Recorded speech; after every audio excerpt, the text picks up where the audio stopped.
Chair recognizes Senator from Hancock, Senator Langley.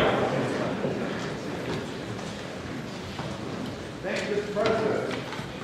Mr. Chairman, we have delivered the message which we were charged and are pleased to report that the Honorable James Page, Chancellor of the University of Maine System, the Honorable Derek Langhausen, Interim President of the Maine Community College System, and the Honorable Dr. William J. Brennan, President of Maine Maritime Academy, will attend. Chair, here's the message, and thanks, committee.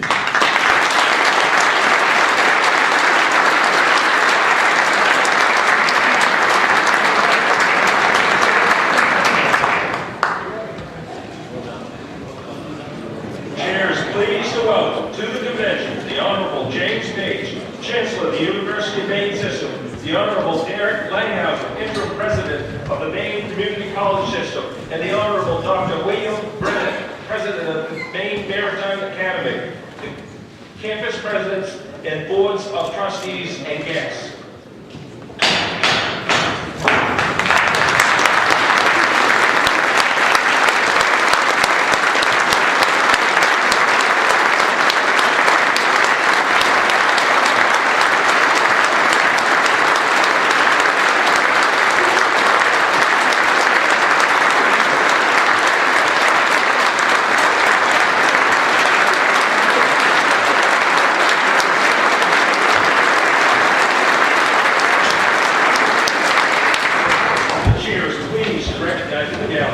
Representing the Maine Community College System, Board of Trustees, Patricia Duran, Larry Grondin, Beth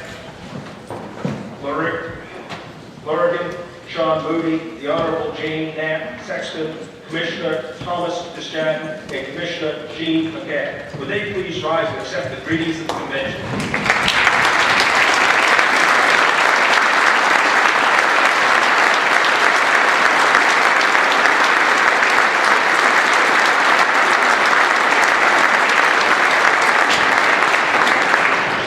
Please recognize the gallery presidents of the University Community College.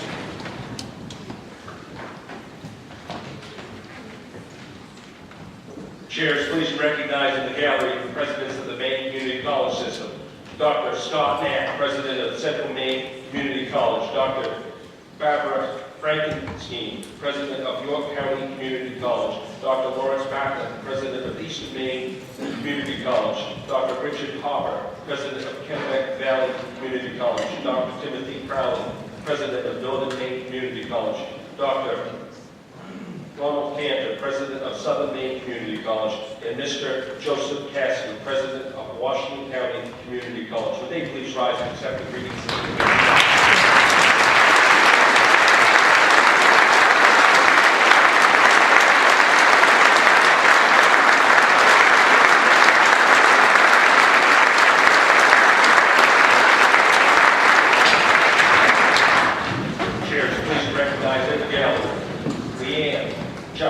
Wife of Chancellor James Page. Will she please rise and accept the greetings of the convention?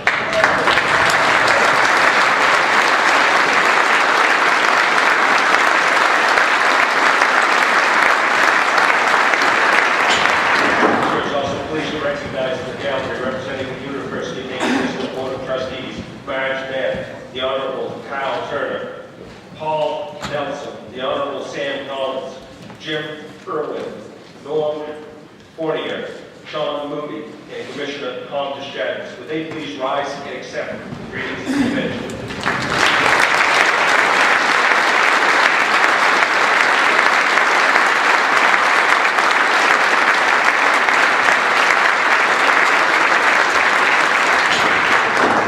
Chairs, please recognize the gallery presidents of the University of Maine System. Sue Hunter, University of Maine. David Flanagan, University of Southern Maine. Kate Foster, University of Maine at Farmington. The Honorable Glenn Cummings, University of Maine at Augusta. Wilson Hess, University of Maine, Fort Kent. The Chair would ask that they please rise and accept the greetings of the convention.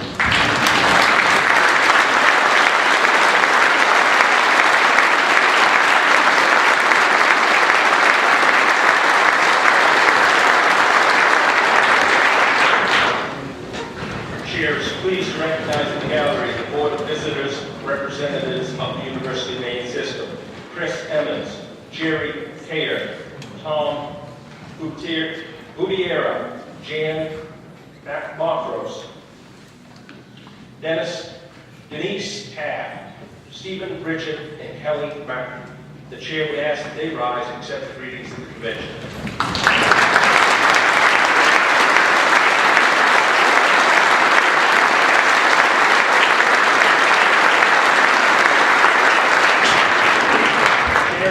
Request the Honorable James Page, Chancellor of the University of Maine System, please step forward and address the convention.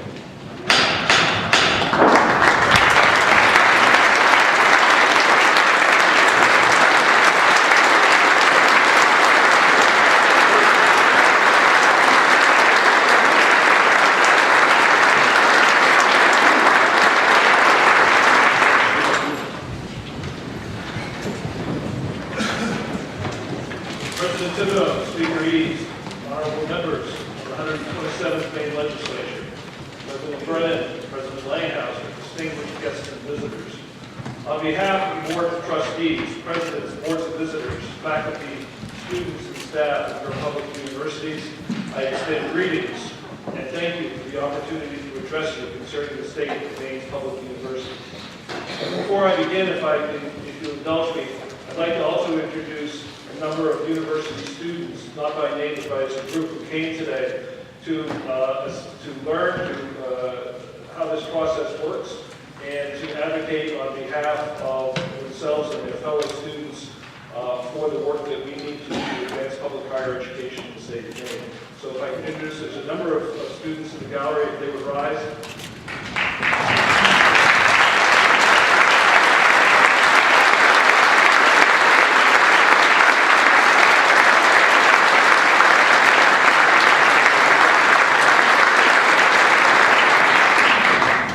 This is about them and those who will follow. Maine's public university system has a responsibility defined in our tripartite mission, education, and public service for every Maine, to advance the opportunities for every Maine citizen, business, and community. Yet, as we all know, our universities face an unprecedented combination of economic, demographic, and competitive challenge. The most stark representation of these challenges is the approximately $75 million structural budget gap we will accrue between now and fiscal year 19 if we make no changes. Put simply, Maine cannot afford the system we now have, but we can afford a better system. Maine cannot afford a system historically divided into silos within silos that results in inefficiency and inevitable turf protection while stifling innovation. A system weighed down by far too much administration and burdened with too many outdated facilities. A system that is not sufficiently responsive to Maine's 21st century economic needs and opportunities, and whose costs threaten to make a college education too expensive for average Maine families. Maine can afford and must have a better system that is singularly focused on student success and institutional responsiveness to state needs. A university where structure and culture reward efficiency, collaboration, and innovation. A university where administration is dramatically reduced and reformed with a smaller, modernized facilities footprint focused on instruction and research. And a university whose programs are affordable, whose research drives economic growth statewide, and most importantly, which is unwaveringly focused on student success. We are working hard to create that university.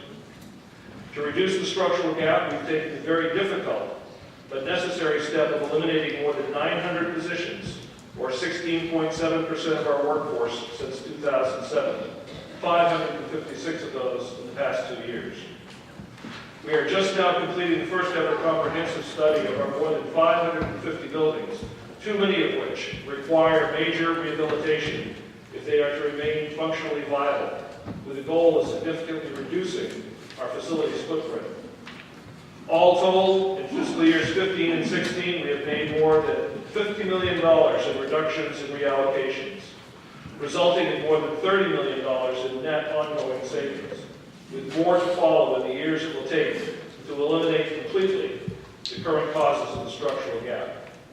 But to be clear, we will not close this gap on the backs of students and taxpayers. We understand that maintaining a quality, affordable education must be our top priority. Thanks to the trustees and president's leadership, with critical support from the governor and the legislature, we are in our third year of tuition freeze for in-state undergraduate students.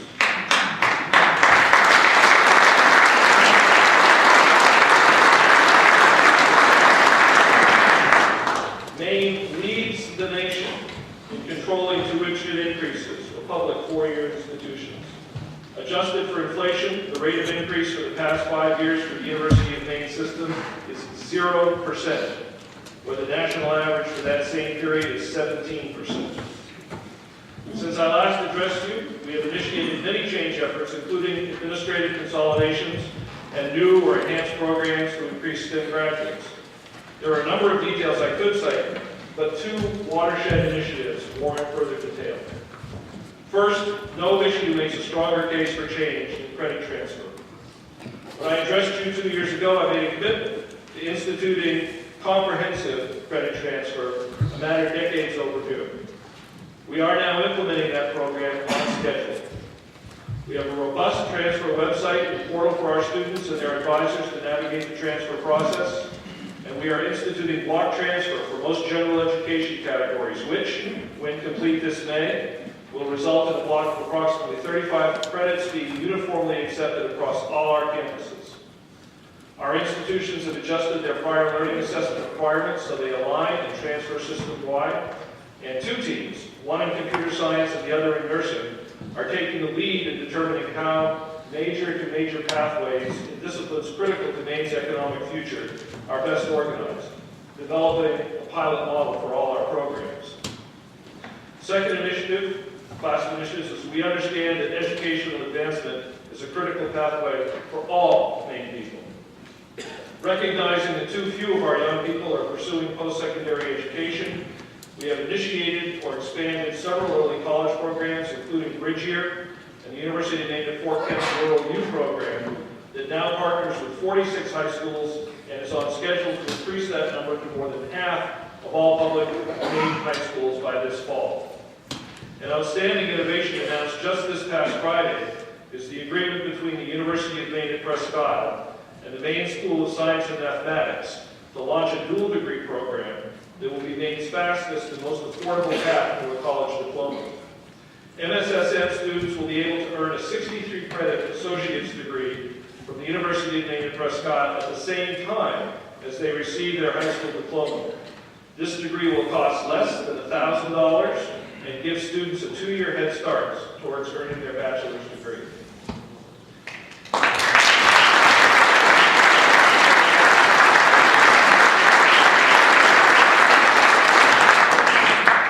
You may recall that more than 200,000 Mainers have some college experience but no degree. This is a stranded cost, both financially and in terms of human potential, that Maine cannot afford. With funding provided by the legislature, this past fall we initiated the ABCDE Scholarship Program to assist Maine people returning to university to complete their degrees. We work one-on-one with these individuals, creating a multi-year study plan crafted to their circumstances in order to optimize their chances for success. In just these first few months, we have awarded 147 scholarships, totaling over $300,000, and this is just the beginning. To see the impact of this initiative more directly, I would like to introduce two adult learners who are back in class at the University of Maine in Augusta with the support of the ABCDE scholarships. Tanya Look is a veteran of the Maine National Guard with disabilities sustained during service. A transfer from Central Maine Community College, where she earned an associate degree in architectural civil engineering. She's in college for the first time since 2011. Ms. Look is pursuing a Bachelor of Applied Science with a minor in art and anticipates graduating in May of 2017. She is raising a family in Wilton and following graduation aspires for a career in the field of engineering, an area of known state needs, so that she can advance her career while staying in Maine. Raymond Scott Berry is a 52-year-old husband and father from Manchester who is pursuing a Bachelor's of Science degree in Business Administration. He returned to class in the fall of 2014 after almost 10 years away from college because of family and work obligations as well as financial constraints. Mr. Berry was inspired to return to class by his children's educational ambitions and accomplishments, as well as his understanding that a bachelor's degree is a key to advancement. He currently works as a facilities manager with a local nonprofit, and after this semester and completion of a prior learning assessment portfolio, Mr. Berry should be just one class away from completing his degree. Ms. Looks and Mr. Berry's drive and initiative are two main success stories. Please join me in congratulating them, confirming our common commitment to advancing opportunities for all Maine people through education.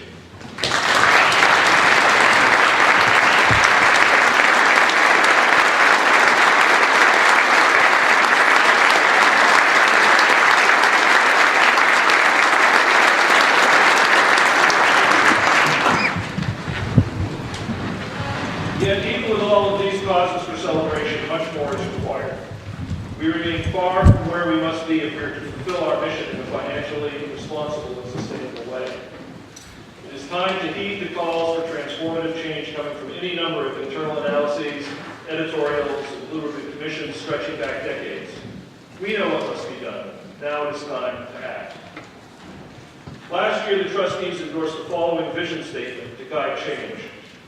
The University of Maine system is an integrated system of distinct campuses, centers, and other facilities operating in concert to provide high-quality educational undergraduate and graduate opportunities that are accessible, affordable, and relevant to the needs of Maine students, businesses, and communities. It drives economic development by conducting world-class research, commercializing valuable ideas, and partnering successfully with businesses and industries throughout Maine and beyond. It is the state's most engaged and responsive institution working on behalf of all Maine citizens, communities, and institutions.